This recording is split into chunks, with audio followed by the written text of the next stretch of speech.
this stage as well, so it is coming down heavily at this stage. We saw Alvaro Bautista go out on the full wet weather tyre, and certainly what we saw earlier in the season, if you think back to Aragon, where we saw the intermediate tyres work to really good effect for riders. It'll be interesting to see what tyres these riders opt for, because if it does tend to come in as a heavy downpour now, it is going to be a real challenge for those intermediate tyres, but if it stops raining, it could dry quite quickly. In the Supersport race, it dried very quickly, and it didn't rain for very long either.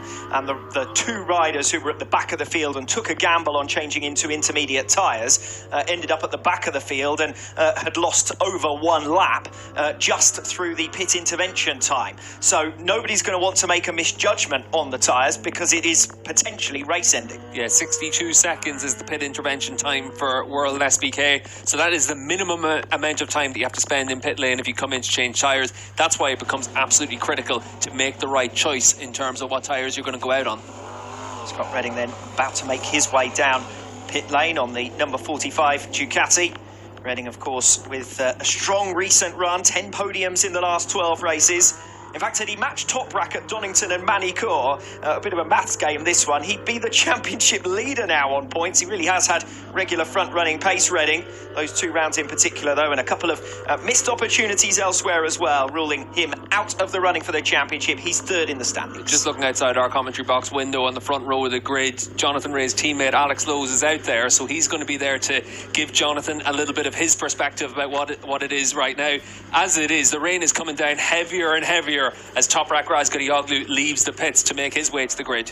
In the build-up to this round, in the build-up to this race, everyone was talking about there must be one final sting in the tail for this championship. It's been such a legendary campaign. It would be unusual, it would be unfitting for it to go out on a whimper with Toprak finishing first today and Jonathan Ray finishing third and the championship all settled. Doesn't look like it's going out on a whimper to me. This is going to be bravery at its greatest as far as the World Championship decider is concerned.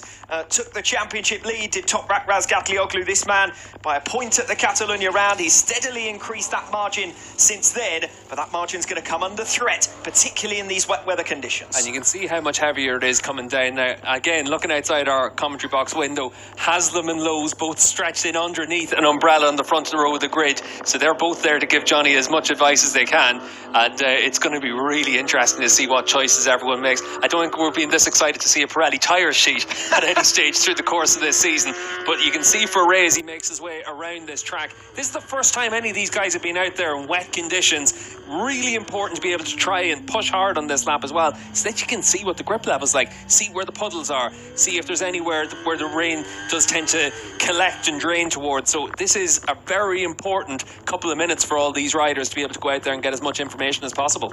And why are we so excited about seeing rain ahead of a championship decider? Well, I'll tell you why. Firstly, because Jonathan Ray is the rider who trails in points. He's 30 down on Toprak Razgatlioglu, and he is a wet weather specialist. He performs well in these conditions. Toprak, throughout his superbike career, has generally struggled when the weather has been like this. Think back to wet weather races even earlier on this campaign. Didn't have the headline results that he's had in other circumstances. But also because the possibility for more riders to get into the mix at the head of the field is that much greater. Think about Michael van der Mark and what he was able to do in Portugal. Think about Tati Mercado. He always goes well in the wet. The number of riders who could get in between Ray and Razgatlioglu will increase exponentially with wet weather.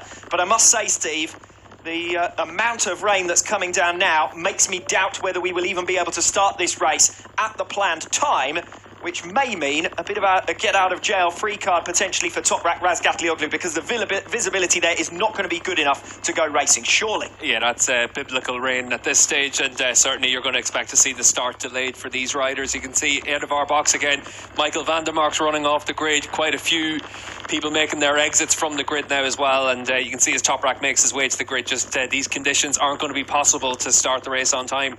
Yes, I think that was almost foretold, wasn't it? That was an inevitability, because once we saw the rain coming down, the spray in these kind of conditions would be impossible to ride unless you hit the front. So Razgatlioglu with a little bit of pre-race acrobatics to scale the pit wall, and can now make his way back into the garage, which means we can continue to build up what is going to be a fascinating World Championship encounter. This man, Jonathan Rea, the reigning world champion, that's the visibility that we're talking about there. Yeah, absolutely nothing out there right now for these riders, and certainly a bit too dangerous to be going out on this track, especially considering that they haven't been out in wet conditions at any stage here in Mandalika. So a real challenge for everyone, and the right decision being made there by the organisers. Everyone making their way back to the pit boxes. We saw this for the support class, the Asia Talent Cup races earlier on today as well, although it wasn't raining anything quite like this, I can tell you. Yeah, and you can see there everyone making their way back into the pits, and they do look like they've been drowned out there really, and certainly for everyone it's going to be a little bit of a delay now. We'll wait and see what update we get on a start time. Tom Sykes still making his way around, and you can see just how difficult it is out there. Even at the slow speed Sykes is riding around at far too dangerous conditions. Very easy to aquaplane in conditions like this. A lot of standing water is going to be out there. I'd like to see where Jules Cluzel is at the moment, after we saw him in his undergarments a few minutes ago waiting to get into a pool. He didn't need to get into a pool, he only needed to stand in pit lane. And it is still warm out there. It's 26 degrees, 27 degrees, so it is very tropical, typical of what we get here in Southeast Asia. And it is actually this kind of downpour that we were waiting for over the last few days. It's threatened to come, but we haven't had anything like it up until now.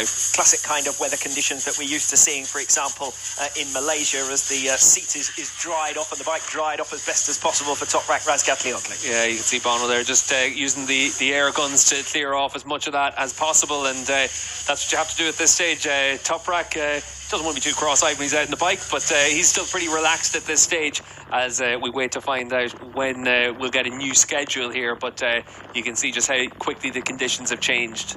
I did say that Toprak has not been known for his wet weather prowess in the past through his career, and to an extent I've probably done him a disservice, because this season he has made a step forward, even if he's clearly not as strong in the wet as he is in the dry. Yeah, in the dry conditions Toprak's as good as anyone, and in the wet conditions he showed, especially in Catalonia, he's made a big step forward. He was able to lead that race, open up a pretty commanding lead at one stage as well before he had a technical problem, and even though he had that problem, that would have been one of the races that would have given him a big boost in terms of his ability to perform well in those conditions. I think the race that I call to mind to the greater extent is the Superpole race in Portimao, where Toprak just dropped backwards through the field once it started raining, ended up finishing in 6th position. Michael van der Mark on that occasion was the race winner. Unexpected rare race victory for BMW. If we end up in a heavy wet weather situation, not only will it be more difficult for Toprak, he'll also have to be more cautious, knowing that he's got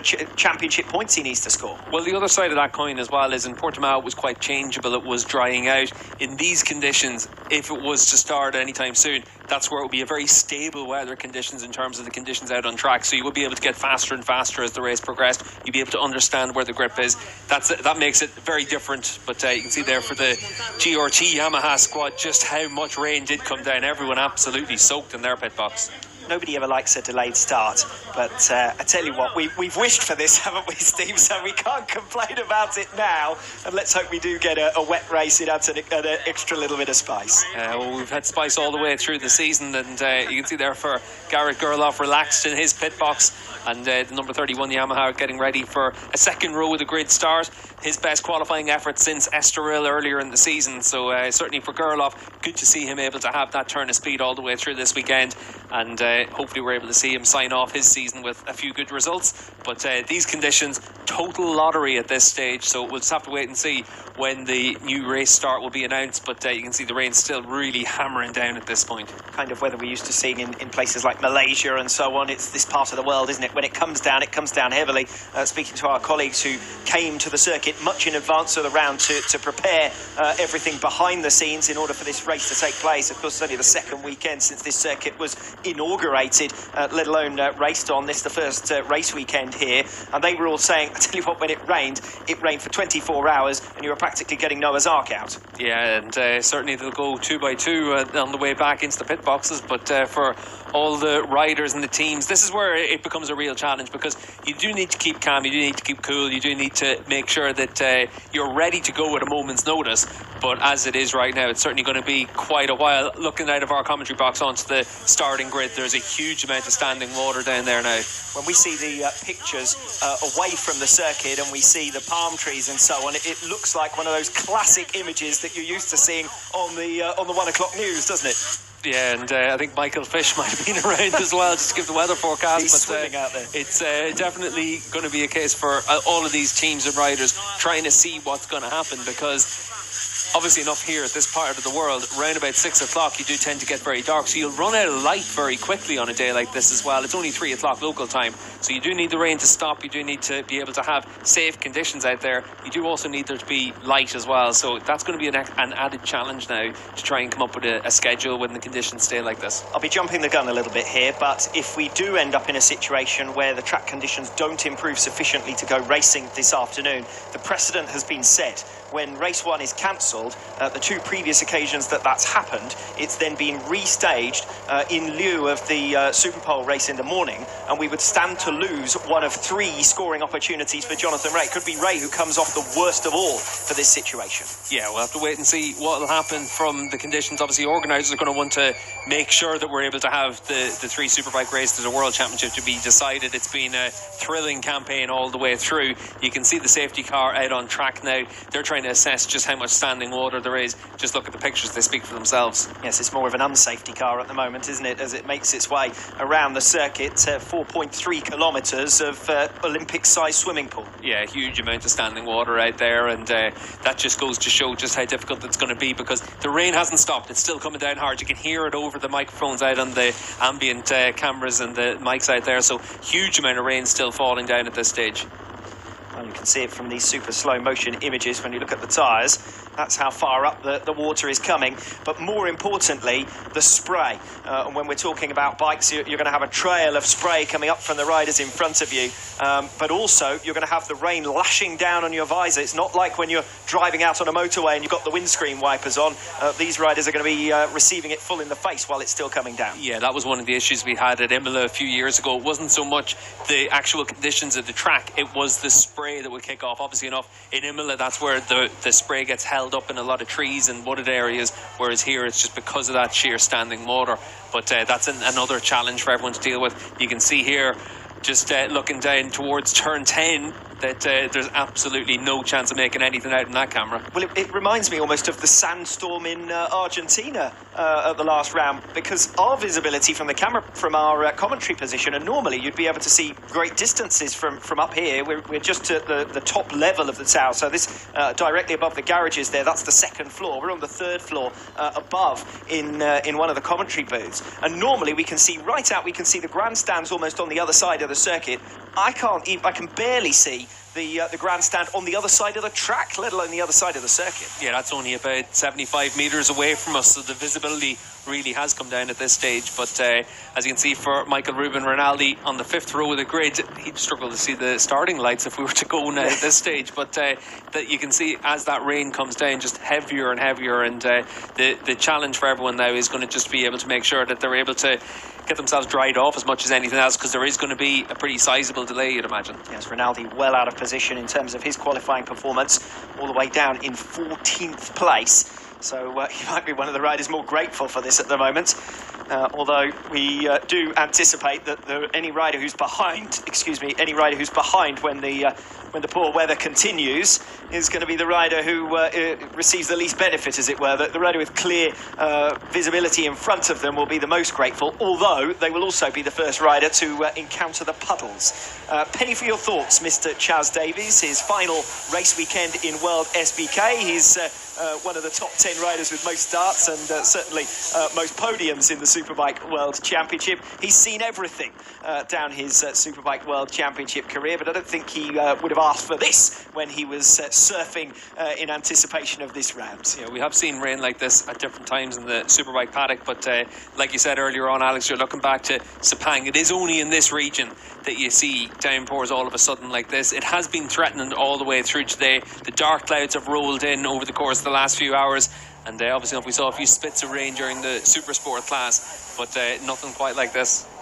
Yes, it doesn't look good at the moment, does it, to go racing this afternoon, as Tom Sykes pretends to be squeezing the moisture out of his gloves. That's because he was the last rider still making his way round on the track. Well, at least for Tom, he doesn't have to dry his hair off, but he's obviously looking forward to his potentially last race of his World SBK career. But what's interesting is there's been a fair bit of chatter now over the course of this weekend that maybe for Sykes, the talk of moving to BSB might be a little bit quick on the draw, and he has been seen chatting away to the Orlac Kawasaki team and a few other teams as well. So maybe the former world champion is going to live to fight another season in World SBK. Yes, he's certainly keen to remain in the Superbike World Championship. He was frustrated to have been rather brushed aside by BMW after what's been his third but also his best campaign with that BMW Motorrad outfit, where he's had podium finishes, where he's looked on the pace, where he was riding well in the World Championship standings ahead of teammate Michael van der Mark before injury to Sykes, before a couple of unfortunate weekends for the number 66. But